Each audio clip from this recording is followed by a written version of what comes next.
పూటకో నిరసన రోజుకో ఉద్యమం జిల్లాకు ఆందోళన ఇది సర్కార్పై తెలుగు తమ్ముళ్ల పోరుబాట అసెంబ్లీ సెషన్ కు ప్రిపేర్ గా ఇప్పటి నుంచే వారు షురూ చేశారు నేతలు సర్కారు హామీలపై ఆందోళనలు ఉధృతం చేయాలని డిసైడ్ అయ్యారు పనిలో పనిగా తలసాని రాజీనామా ఇష్యూ పొరుగు రాష్ట్రాల అక్రమ ప్రాజెక్టులపై గవర్నర్ కు కంప్లైంట్ చేశారు టీడీపీ ఎమ్మెల్యేలు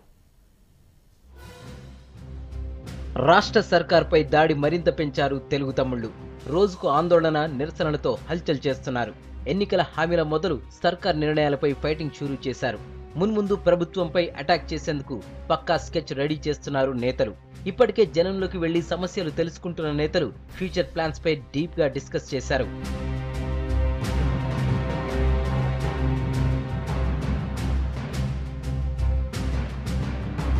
నిన్న ఎన్టీఆర్ ట్రస్ట్ భవన్ లో భేటీ అయిన ముఖ్య నేతలు జనం సమస్యలపై పోరాడాలని నిర్ణయించారు ఇందుకోసం పక్కా ప్లాన్ రెడీ చేశారు ప్రాణహిత రీడిజైన్ పై ఆదిలాబాద్ జిల్లా నుంచి చేవేళ్ల వరకున్న 7 ప్రాంతాల్లో నిరసన కార్యక్రమాలు చేయాలని నిర్ణయించారు అటు ఇందిరమ్మ ఇళ్ల పెండింగ్ బిల్లులపై జిల్లాలో ధర్నాలకు పిలుపునిచ్చారు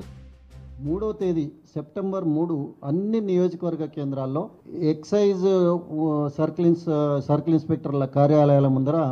ధర్నా కార్యక్రమాన్ని మేము తీసుకుంటున్నాం ఆదిలాబాద్ మొదలుకొని చేవెళ్ళ దాకా 7 చోట్ల శిలాఫలకాలు ఉన్నాయి రాజశేఖర రెడ్డి గారు వేసిపోయినాయి సో ఆ 7 ప్రాంతాల్లో కూడా కార్యక్రమాలు తీసుకునే ఆలోచన కూడా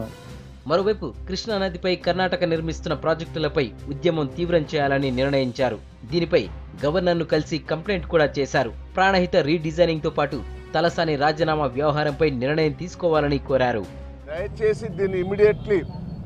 కర్ణాటక తోటి మాట్లాడి అక్రమ ప్రాజెక్టును ఆలమట్టి డ్యామ్ ఎత్తేదిని ఆపే ప్రయత్నం చేయమని గవర్నర్ గారికి రిక్వెస్ట్ చేయడం జరిగింది ఇమ్మీడియట్లీ శ్రీనివాస యాదవ్ను బర్తరఫ్ చేయండి బర్తరఫ్ చేయకపోతే తెలుగుదేశం పార్టీ ఎమ్మెల్యేలు తీవ్ర చర్య తీసుకోవడం కూడా జరుగుతుందని వార్నింగ్ కూడా ఇవ్వడం జరిగింది అటు సింగరేణి కాలనీస్ వర్కర్ల సమస్యలు 12% గిరిజనుల హామీ మైనారిటీల రిజర్వేషన్లపై ప్రభుత్వ తీరును జనంలో ఎండగట్టేందుకు రెడీ అవుతున్నారు నేతలు జిల్లాల్లో ఆందోళనలకే పరిమితం కాకుండా ఆటపాటలతో సర్కారు తీరుపై నిరసనలు చేయాలని డిసైడ్ అయ్యారు మరోవైపు ప్రభుత్వ వైఫల్యాలపై సోషల్ మీడియాలో విస్తృతంగా ప్రచారం చేయాలని డిసైడ్ చేశారు